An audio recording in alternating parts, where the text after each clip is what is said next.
Bwanyuma y'umuhabuzi wa President Mary Karoro Okurutu okutandikaho obuhereza bw'okuhwera amafakazi omu district ya Shema arikurabira hari ntambiko Craft Center ahansi y'ekibiina kye ekya Karoro Foundation obwa hati omu district ya Shema mukuru w'entebe ya katano Jemima Buhanda amusimire arikugira ngu eki nikiza kureta entunguko mu maka nawe ne single mother konka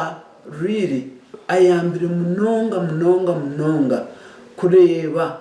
ngu abakazi abari kutura bonka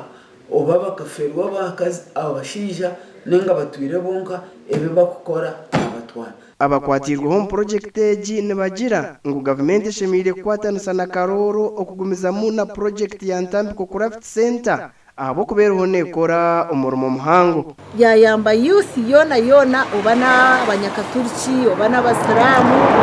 obana abadiniki obana abachori twineho n'abakuruga 10 abaryaha youth omwanya abana kuza university bakaza kushoma byo kwandika etere kimwe sente muri egi project ekye mikono abo kubanyunga buri kwezi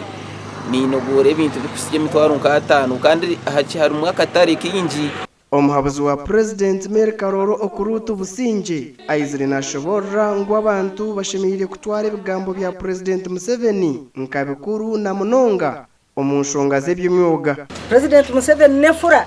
nekintaha n'ikigamba kandi atwire nagambira abantu ngo bakore buri muntu akore cyakubasa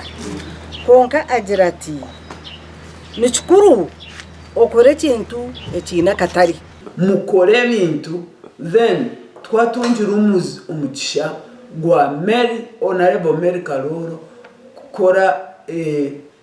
Craft Center hari ya washumanya kabirizi no gishangaho yoni ndamaka kiriye cya Musa ubu mukama yamudira ati roko gendo zo kwihabana ba Israel mbuzaye Musa yambusa tunyokunda hishembagire atabantu bariyo bababona banise mbabatera tibine bugambo kunda hikengire ngo nuho wantuma nakagira ati ubagambire ngumbaho